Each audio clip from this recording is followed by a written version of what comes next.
You're tuned in to the Zealous Podcast. I'm Rocky Snyder. This week, we have Kevin Neeld on the show as a guest.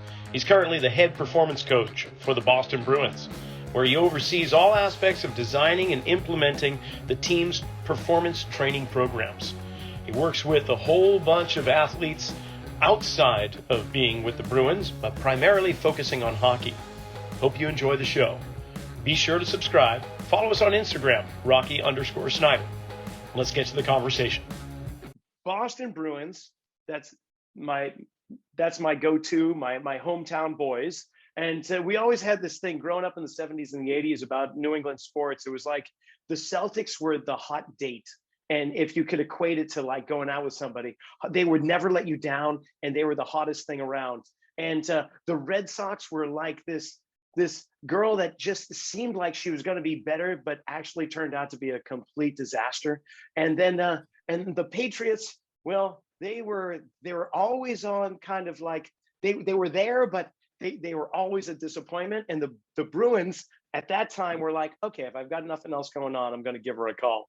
But nowadays, I mean, with what you've been doing with the Bees and conditioning those guys, they have been contenders for the Cup and winners of the Cup a couple times in the last couple of years, and they're always up there. So your recipe for success obviously is working. So we're going to touch upon UMass Amherst because we both went there.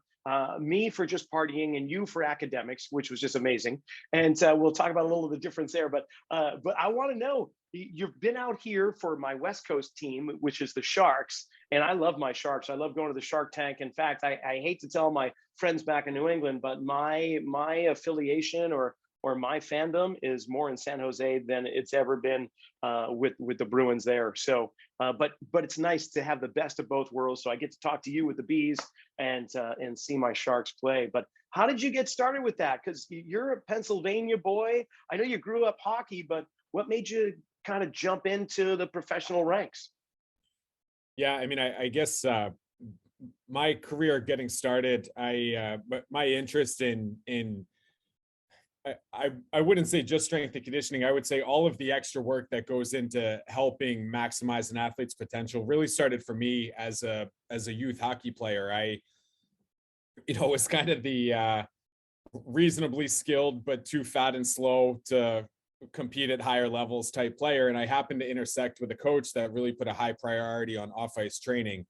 And I was fortunate to have some good teammates that kind of pushed me along, and I really eventually learned to enjoy that process, and it had a significant impact on how I felt and what I was able to do as a player. And I also at that time was helping that coach run power skating clinics and skill development clinics. And right up until I finished actually as an undergrad, I wasn't sure if I would choose the strength and conditioning path or if I would choose the on-ice development path. But I knew that I loved the game of hockey, and I knew that I wanted to make a career out of helping players develop to their full potential in whatever way that I could. And one of those two paths, maybe even get into coaching. And for me, Rocky, what ended up happening is I went to UMass Amherst for grad school, and I had, after my first year there, I basically had an opportunity to go back to the University of Delaware where I went as an undergrad and to run power skating clinics and on-ice skill development clinics all summer with some people that I developed relationships with there. And it would have been a early step going down that path. And late in my first year there, I connected with Eric Cressy, who had a facility in Hudson, Massachusetts. And essentially what ended up happening is I had applied for an internship with Eric. I got it, and I canceled all my plans back at Delaware, stayed and did the strength and conditioning internship at Cressy's facility all summer. And that was really the fork in the road for me, that it's been strength and conditioning ever since. And towards the end of that experience, Eric and I actually went to a seminar together that Mike Potenza was speaking at. And Eric introduced me to Mike. Mike and I connected that way, and he and I became good friends, and still are to this day. And basically my entry into professional sports came because Mike had just created a full-time assistant position in San Jose. And I had transitioned I had been the director of a private facility in South Jersey for 7 years, transitioned out of that, was looking to move into a team setting. The opportunity with San Jose popped up, and it was just a great opportunity to work with a good friend. But maybe even more than that at that stage in my career was to learn from somebody that had been in it for 10 years and had set up a really good system and had a really good training culture, and just, get the full benefit of all the lessons that Mike had learned over his first 10 years in pro sports, in addition to, just his training methods in general. So, So for the listening audience, sorry, go ahead. Go ahead.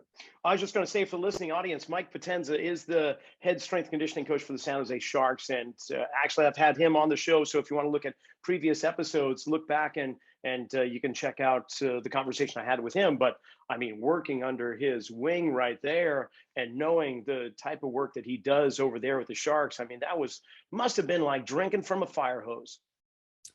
Yeah, it was. I think, like I had mentioned, Mike and I had been in touch for 7 or 8 years prior to that. So he and I had chatted quite a bit about what he was doing, what I was doing. So I had a pretty high level of familiarity of his approach.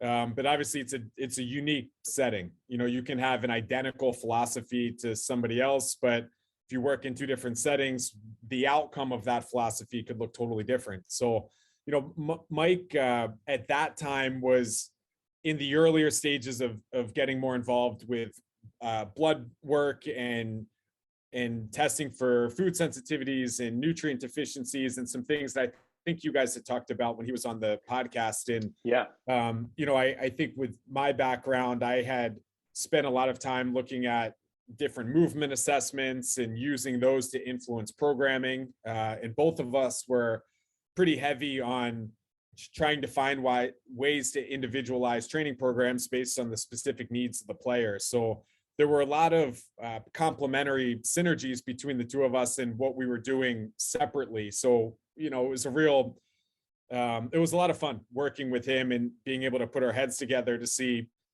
how our perspectives can complement one another, but then also, we just talk through everything, put everything on the table. If we want to just create the best program, what do we do? What does that look like? And, how can we start taking steps to move things in that direction? So, I give Mike a lot of credit for being, open-minded and constantly questioning himself and constantly looking for ways to do a better job and to do better by the players and the organization. I think that's something that I learned from Mike early on, and something that sticks with me now is to never be satisfied, to keep evolving. That's the sign of a great coach too, is don't think you know it all, because the more you learn, the less you know, right? So I'm curious, you brought up some like assessments, movement based to individualized programs. I would love to geek out on that with you. Like, so what tools, what approaches, and are they different for I wouldn't imagine they're probably different from positional players like defensemen compared to the front 3, or maybe when you're talking about somebody in the goal, you might want to have a little different assessment because of the physical nature that's so different with them. But what kind of tools, what assessments or screens or tools that you're using right now to determine individual programs? Yeah, there's it's a great question. My interest in movement assessments really stemmed early on from trying to wrap my head around what we could do to help minimize risk of some of the hip injuries that are just taken for granted in hockey. I grew up playing, not nearly as well as the people that I work with on a day-to-day basis now, but those adductor and hip flexor strains are just people just assume that they're coming. And my feeling early on was, maybe that they couldn't be eradicated from the sport, but clearly that there were some things that could be done to help minimize risk or minimize the impact of issues when they did arise. So, that kind of got me started down the movement assessment rabbit hole. And, I have I cast a fairly wide net in that regard. You know, I've taken the FMS courses, I've taken SFMA, I've taken TPI, I've taken hundreds of hours of PRI courses. You know, we had an Aldoa clinic. I'm a licensed massage therapist myself, so we've done you know, ART. I've done FDM, fascia Okay, that's distortion the first model. one. That's one I haven't heard. Okay, FTM.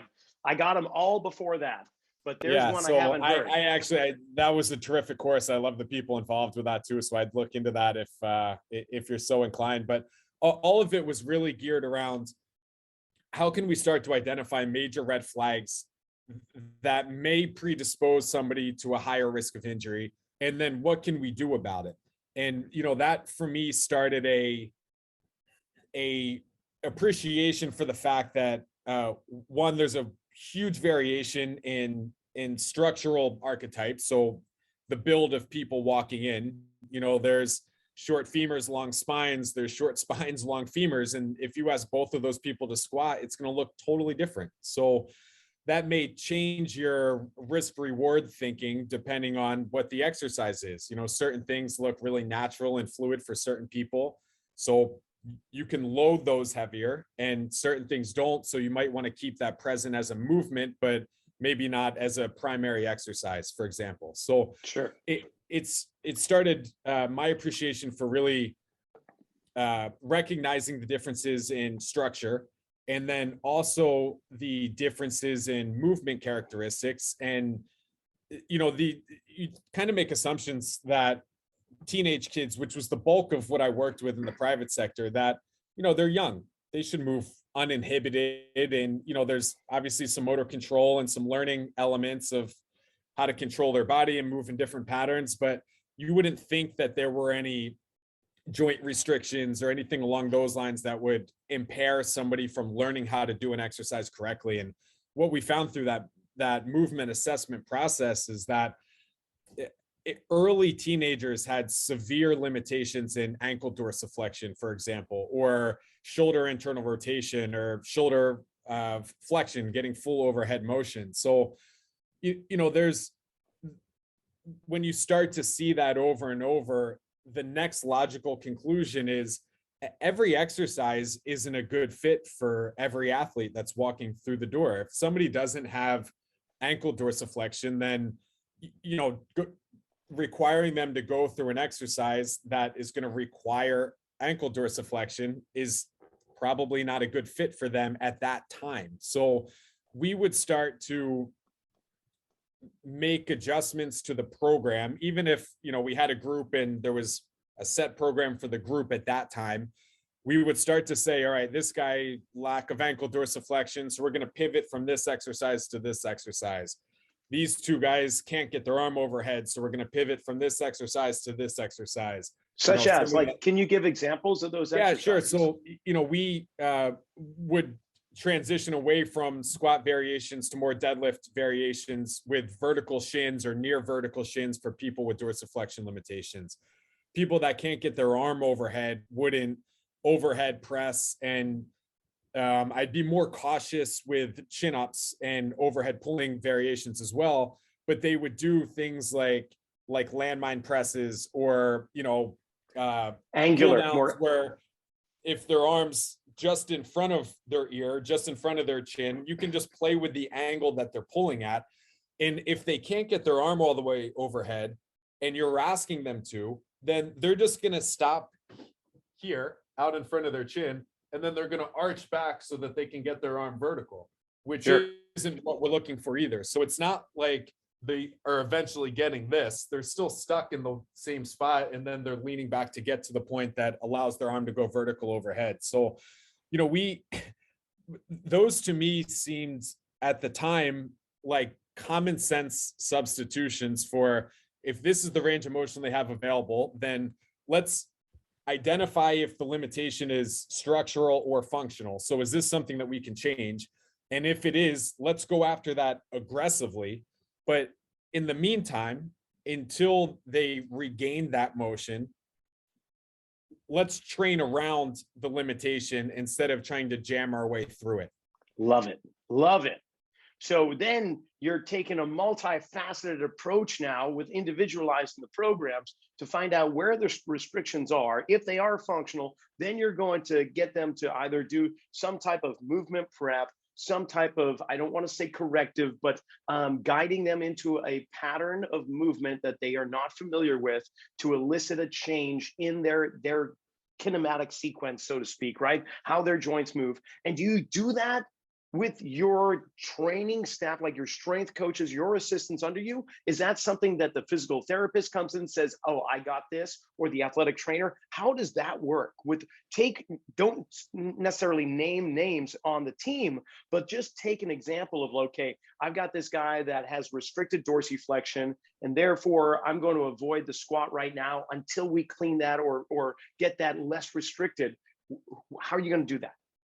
Sure. So, early on in the private sector, the only time we really had access to medical professionals is if somebody was really hurt, went to see a physical therapist or a chiropractor, and then was also coming in with us while they were simultaneously rehabbing an injury. So a lot of our approach was strictly exercise based, or, troubleshooting with soft tissue work, whether I was getting my hands on them or whether it was the more general approach of using foam rollers, lacrosse balls, and that sort of thing. So now we're spoiled because down the hall, I have a couple physical therapists, I have a couple athletic trainers, we have massage therapists and chiropractors that come in,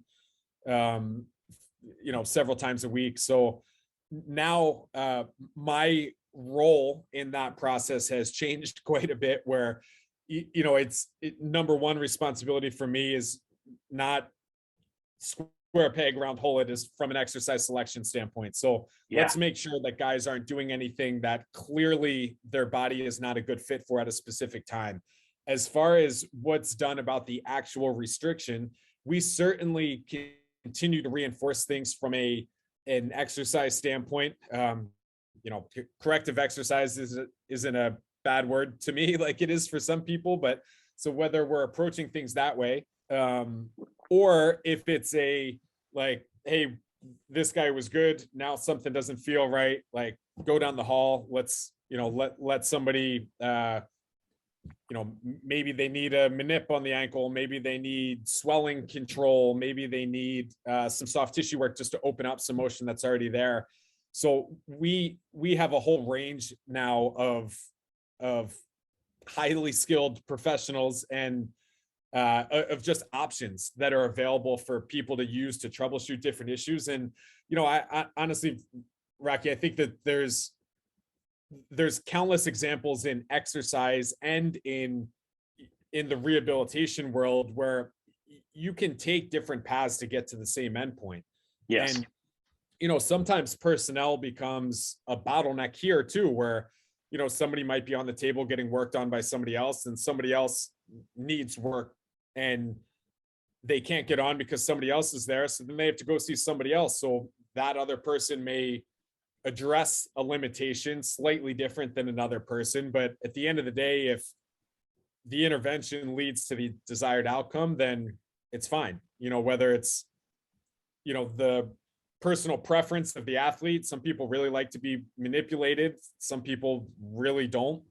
Some people like deeper manual work. Other people don't respond as well to that. So sure, there's some people love to stretch and do some of the self-mobilization work, and some people would rather lay on a table and have somebody do that work for them. So, I think it's now it's a matter of, I identify what needs to be improved and then find the right skill set that also fits the preferences of that person when possible, and address it, and then just monitor how it progresses over time.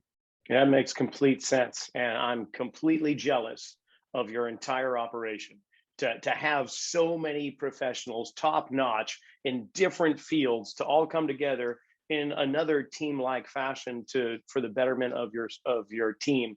Athletes, that is just phenomenal. So you mentioned a little bit about the hips and how that is this this kind of recurring issue within the NHL and the players that it's so prevalent that it has become normalized, where it's just accepted. Like NFL players, they just say, you play hurt. That's just how it is. But I'm just gonna put a little asterisk next to that. I'm not sure if I really agree with that. Yeah, there's a whole bunch of forced blunt trauma hitting the boards and hitting other players, whether it's in on a football field or on the ice. But on the ice and off the ice, how are you bulletproofing, if we could use that term, the hips? What kind of loading are you doing? Are you like with Mike Boyle, who was with BU for a while, now he's just North U and Woburn. He's really been standing on somewhat of a soapbox, talking about the fact that he's really getting away from a lot of bilateral loading and much more into unilateral loading for various reasons. I guess what's your approach? How are you bulletproofing the hips, if you are? Yeah, I think just to comment quickly, bilateral versus unilateral. I was fortunate, I guess, to come across that message at a point in my own career and development where I didn't have 30 years of back squatting under my belt to anchor me to that as the king of all exercises. So, at the time, actually, I was at UMass at grad school, and I was working in an exercise neuroscience lab. That was kind of the concentration of my master's degree. And we learned about that bilateral deficit concept as a neural concept, that the input to the muscle is less when both contract at the same time, opposed to one over the other. So, when I heard some of the more structural arguments from Mike early on, it was easy for me to recognize the value in taking that approach. So, again, that's another example, I guess, of finding different exercises that fit different people more appropriately. And yeah, the cumulative wear and tear on athletes over time plays a significant role in that too. But to circle back to answer your question, I think that there's a couple different layers to it. Step one is just from a baseline standpoint, what is their range of motion around the hip? What does their internal and external rotation look like? What does their hip extension look like? Are there any major red flags in those areas? Hip flexion, what does that look like?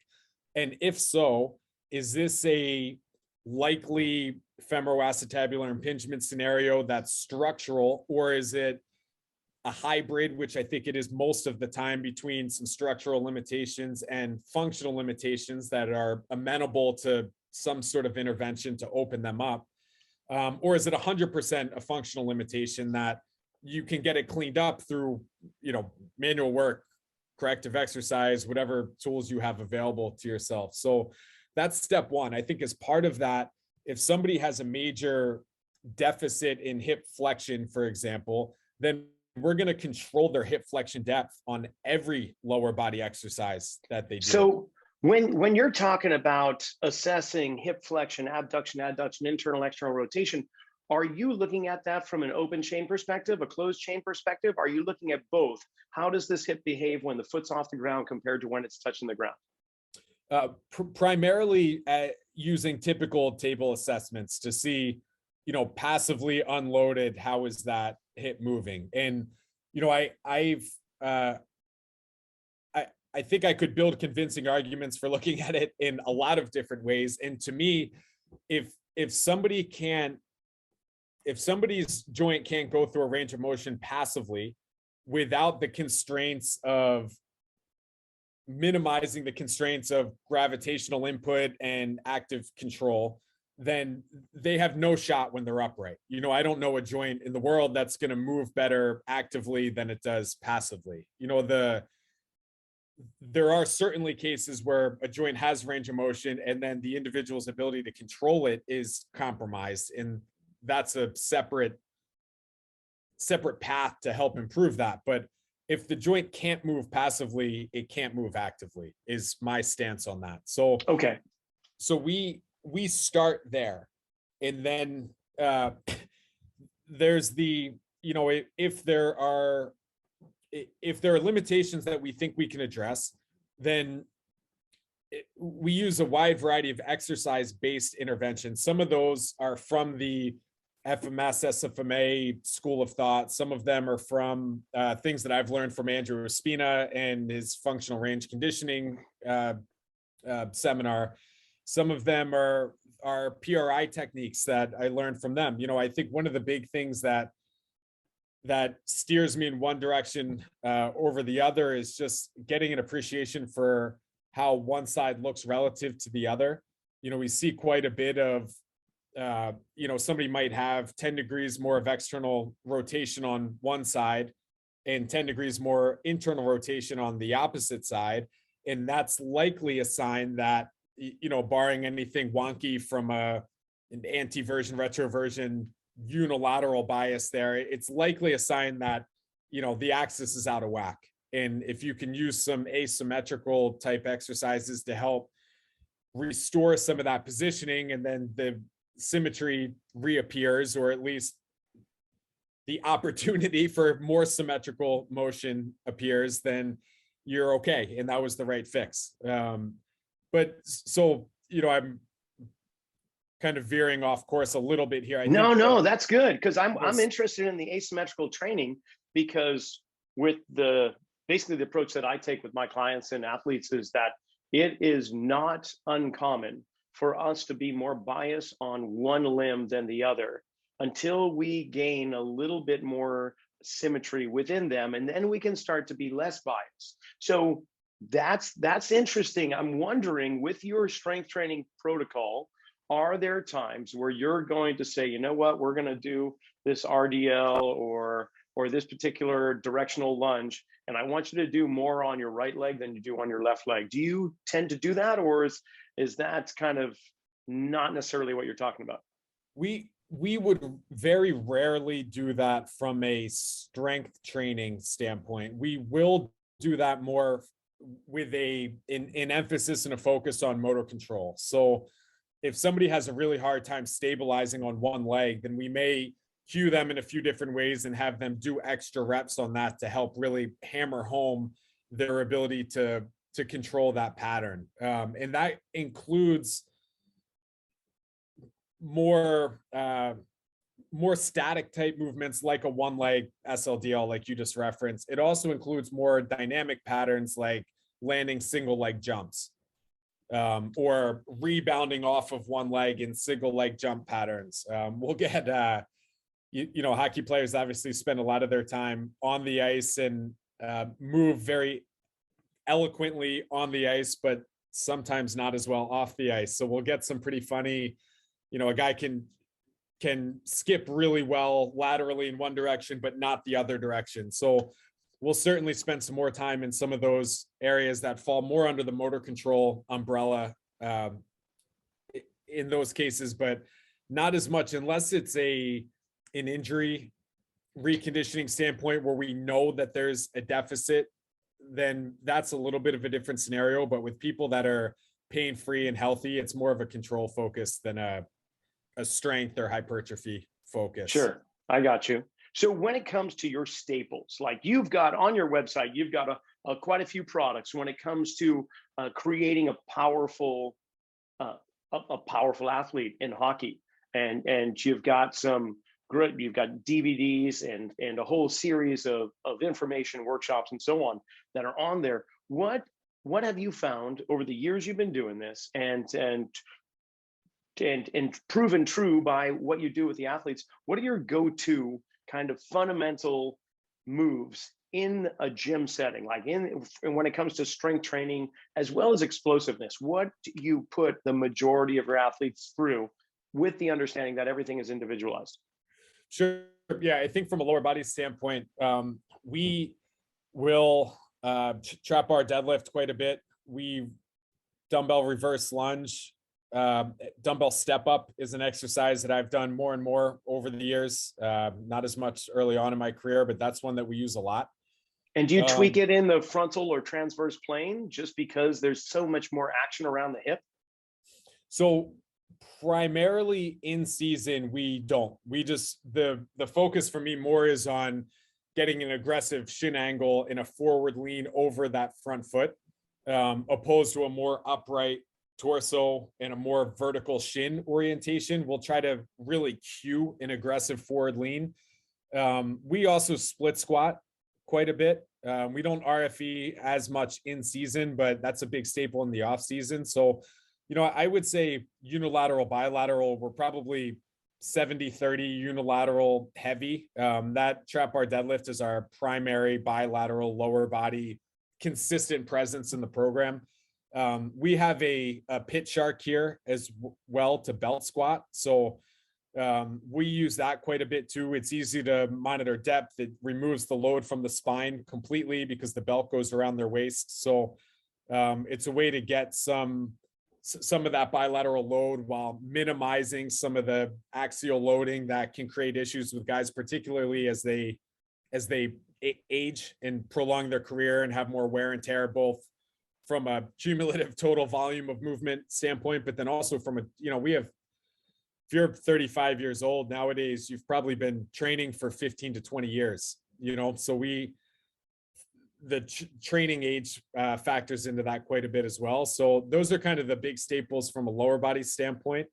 From an upper body standpoint, I think we dumbbell bench, we do a lot of dumbbell row, do a lot of cable rowing, both angled from a more of kind of an angled pull down, as well as horizontal row patterns. We do a fair amount of cable pressing as well. I think the thing that I have moved more towards over the course of my career as well is just it's very rare particularly in ice hockey, but in most team sports for the two limbs in the upper body to be doing the same job. Typically one is doing something different than the other. So we do way more oppositional motion. Alternate arm or single arm upper body strength exercises than I did early on. But that's how you feed a lot into the core component of connecting or integrating upper body, lower body force together.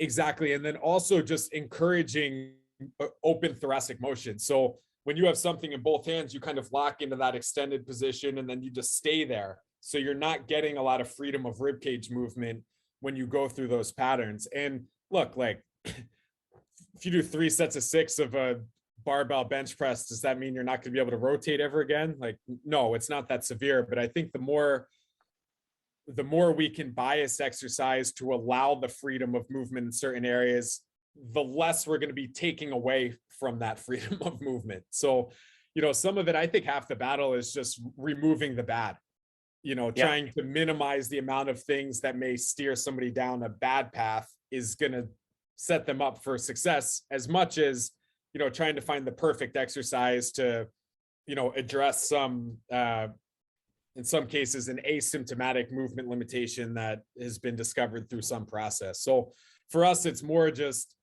encouraging a little bit of that rotation, making sure that we're not doing things consistently that may eventually steal that freedom over time.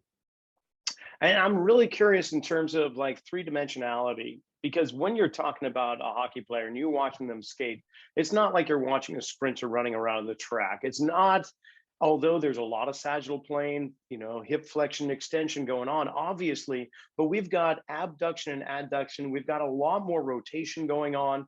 They're crossing over, they're rotating around. So when it comes to creating strength patterns for that, I mean, we're primarily sagittal plane biased in the gym setting, whether it's the lunge, the squat, the split squat, deadlifts, and so on. Do you tweak these? Do you, in terms of like bulletproofing those hips again, are you looking for, this week we're going to explore lateral lunge left and right. We're going to do stepping back behind or crossing in front with the lunges. We might do the same thing on the boxes where we're going to do a lateral stepping lunge or a rotational stepping lunge. Are those part of the program? Are they kind of like accessories that you kind of play around with when you see something happening? What is that like?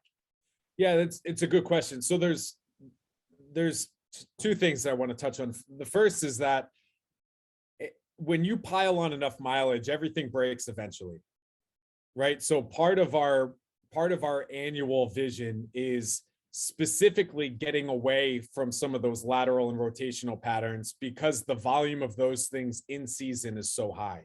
Uh-huh. So there is an element of let's give these things a break and allow the body to recover, but then also let's restore range of motion, and let's early in the off season, let's focus on the opportunity for clean and diverse movement without hammering volume and intensity across some of the patterns that have been emphasized so heavily over the course of a very long and grueling season.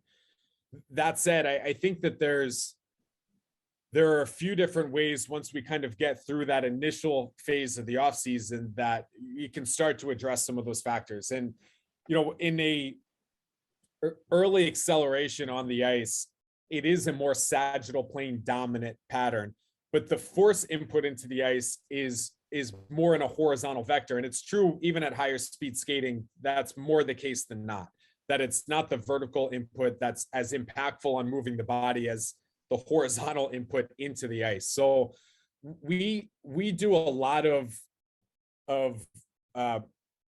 sled pushes and resisted sled drags, both forward and laterally over the course of the off season with different players. So on ice or off ice? Off the ice.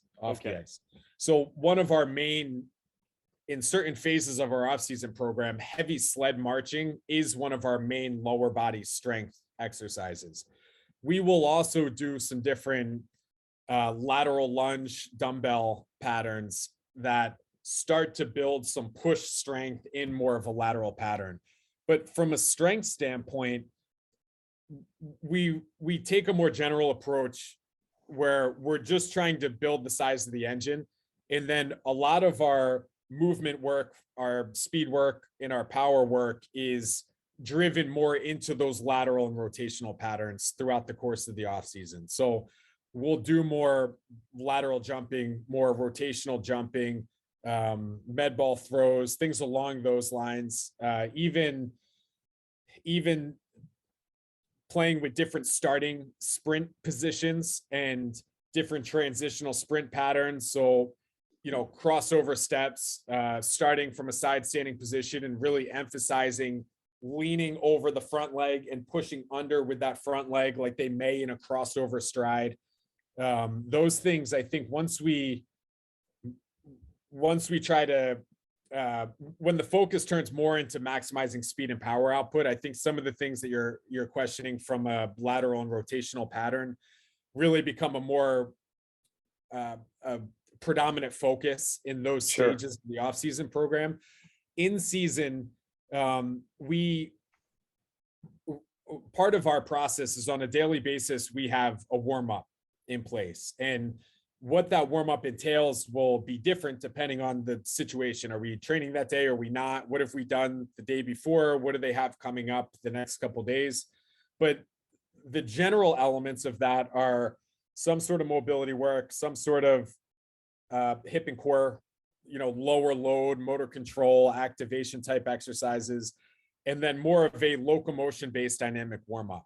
So those are kind of the three main pillars. So a lot of our, so on a daily basis, we're emphasizing hip mobility in different planes of motion. So, we will try to rotate through different exercises that target the same area, but in slightly novel ways, so that players are taking those joints and that tissue through ranges in different ways, but on a consistent basis, so that you're not just kind of stretching the same tissue in the same way on a daily basis.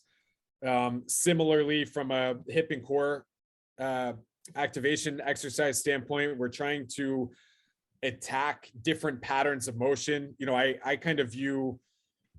I view hip exercises as, anterior hip, medial hip, lateral hip, posterior hip, and then making sure that we're addressing all of those things consistently, but not hammering them in the exact same way on a regular basis. Same thing with the core. We have, kind of an anterior core, a lateral core, diagonal core patterns, and then straight rotational core patterns. So all of those things are present in our program on a consistent basis, but again, rotating through all of those stresses. And then the locomotion element of our warm-up process also will emphasize some of those lateral and rotational patterns, but again, at fairly low volumes and at controlled intensities with a focus more on rhythm and coordination than on maximum output, which they should be targeting daily on the ice.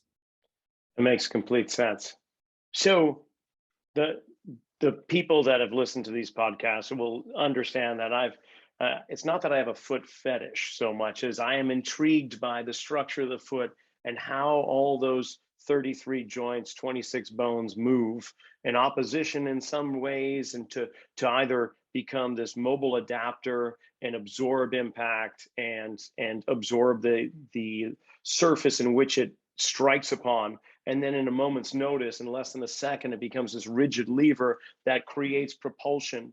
And with a hockey player, though, they're laced up in these skates, and there doesn't seem to be too much freedom of movement. Plus, they are on the thinnest base of support, I think, of any athlete that we can think of on that single blade.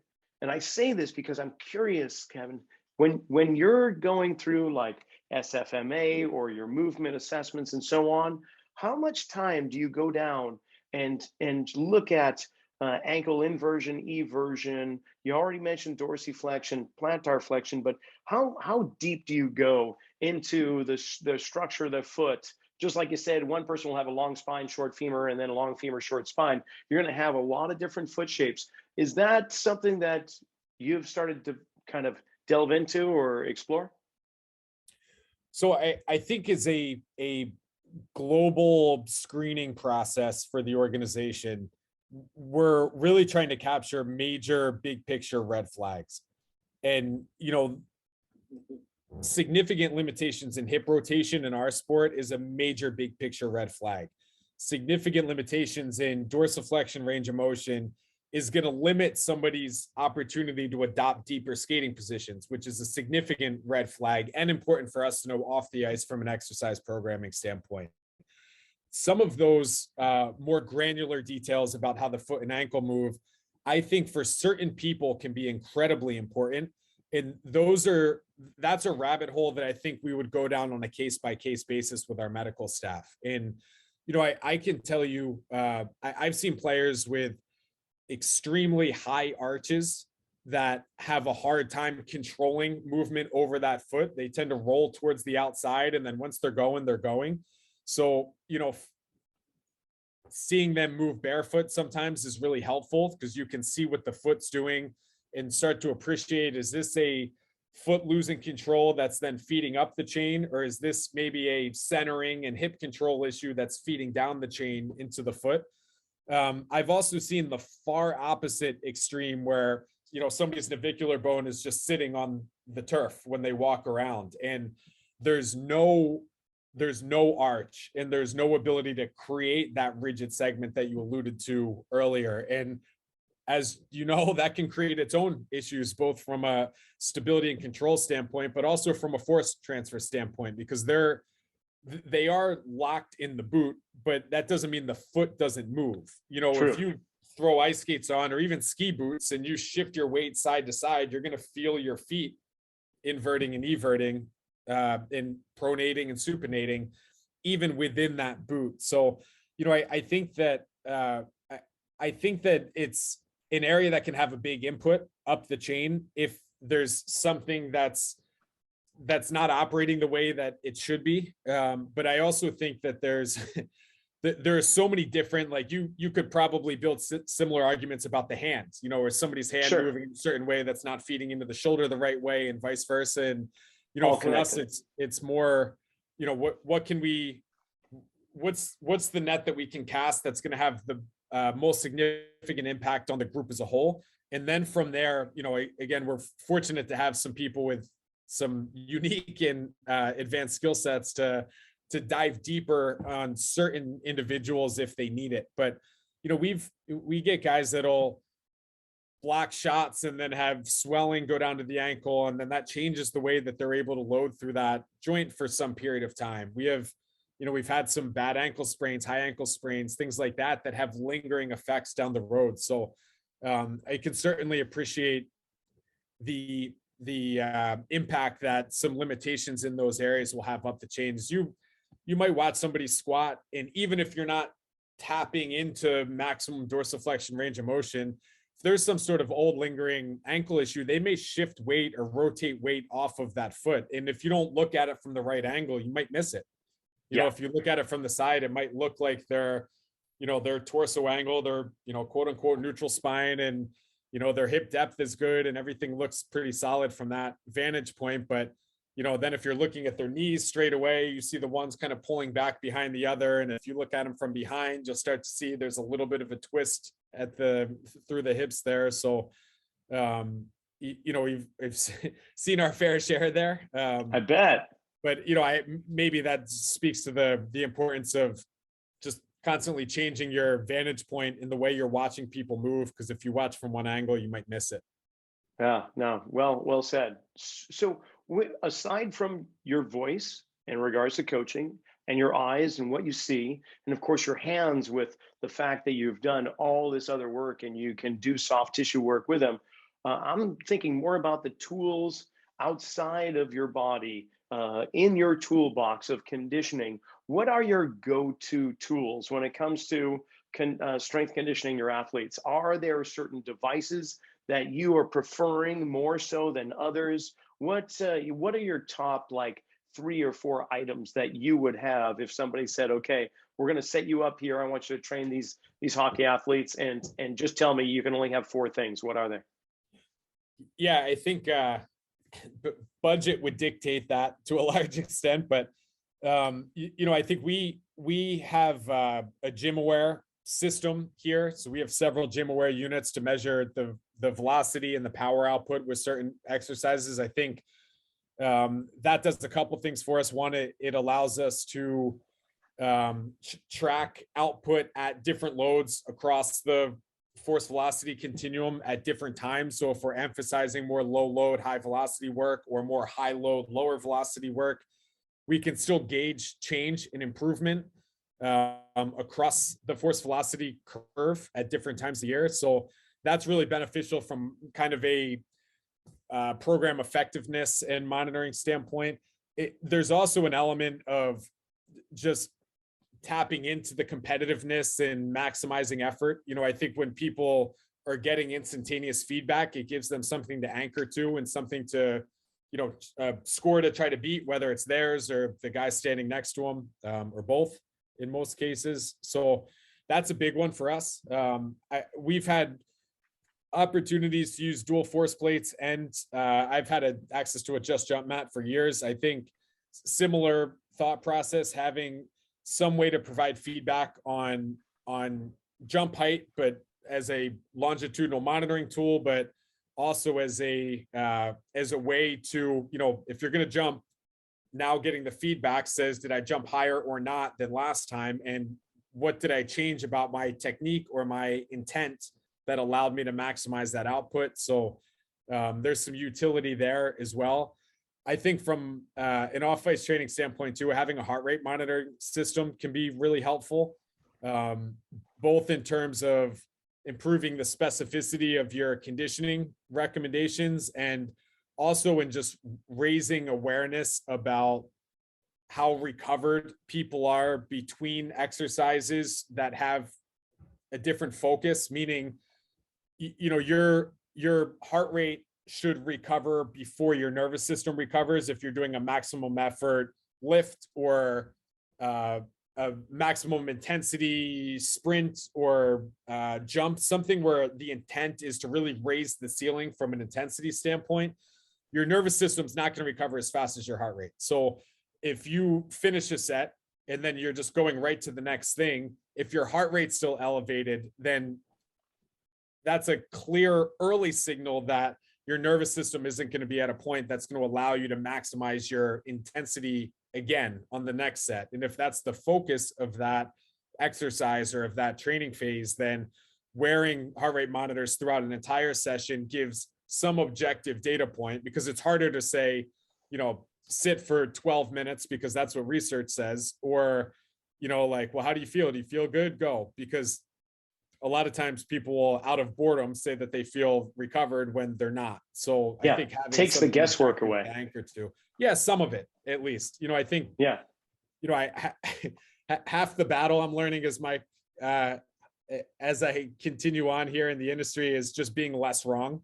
You know, it's not always about having the perfect program. It's about just steering the ship in the right direction. Make sure that if you're racing to a finish line, that, you know, you're pointed in the right direction to start. So, you know, there's still a lot of unpredictability in the way that the human body works, the way it evolves on a day-to-day basis. So I think having some objectivity through that process to help kind of guide you in some of the decision making is really helpful. So those would be three big ones from a technology standpoint.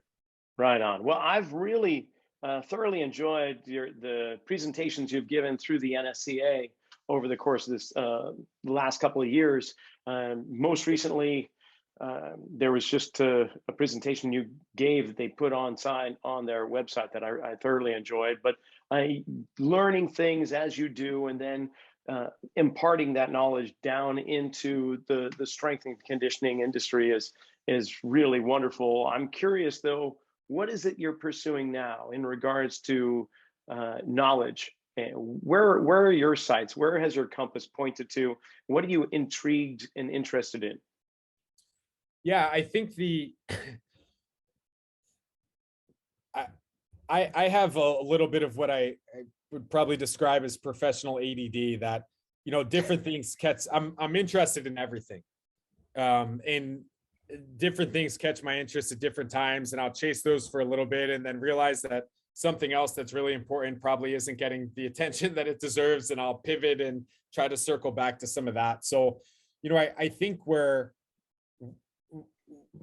for the last several years have gone pretty deep down the workload monitoring rabbit hole, and more of a longitudinal monitoring, and, you know, what is this information telling us? What is it not telling us? What are some of the challenges in answering certain questions about what guys are doing on the ice in particular, and how you can use that to create interventions, maybe to fill some gaps, because a lot of that information comes from sports that only compete once a week, where our scenario is obviously drastically different from that. So, Yeah, you know, as an example, if in a soccer game, if somebody doesn't get enough high speed running, then they could do it immediately after the game and say, you know, we now have another week before we need to compete again.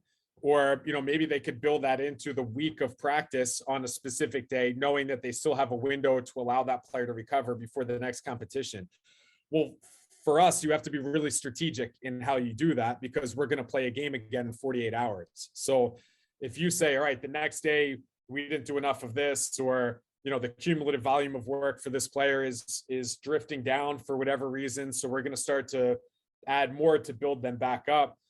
Well, all the work that you do, there's a recovery window associated with that. And for us, we compete in that recovery window every time. So, you know, that has been where a lot of my continuing education focus and energy has been in the last several years. And I think now I'm looking more at how I can improve as a communicator, and how I can improve as a leader, both, you know, within our performance department in the organization, but also as part of the organization as a whole. How can we better collaborate across different departments, and, you know, what role can I play in being better from my perspective as an individual in the head performance coach role, but then also, are there opportunities for me to facilitate better communication and collaboration across different departments in the organization? So that's where some of my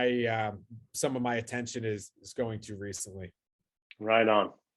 Well, I'm just can't thank you enough for sharing everything you've shared today, and I'm excited for the rest of the season. You guys are right now in the standings. You're fourth in the Atlantic, and moving your way up above the Maple Leafs, hopefully soon enough, and get the hell out of the Lightning's way as they start falling down, hopefully, because lightning always descends down more often than not, right? So we're going to hope for that. And the Panthers, well, just swat them out of the way. We want to see you guys back in the cup. And I'm going to put a whole bunch of contact information at the end of this episode, such as kevinneeld.com. So any hockey strength conditioning coaches out there or hockey athletes who want to improve their power and speed on the ice, they can go to your site and get a whole bunch more information. And what about Instagram? Can we follow you on Instagram? Yeah, it's just I'm pretty easy to find. Instagram, Twitter, Facebook. I'm just Kevin Neeld on all of those. So perfect.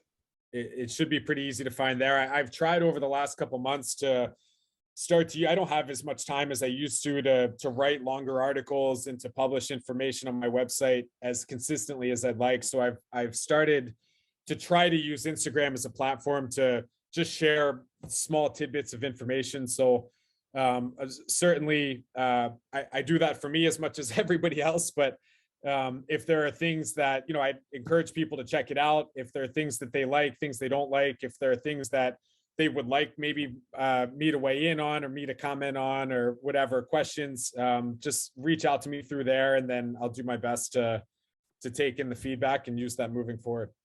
Fantastic. Kevin, thank you so much. Thank you. And that brings this episode of the Zealous Podcast to a close. I just want to thank Kevin Neeld and the Boston Bruins for allowing him to come on the show and speak about a whole bunch of things, from conditioning to assessments and a whole lot more. Hope you enjoyed it as much as I did. Be sure to subscribe if you haven't already, and we'll see you next week.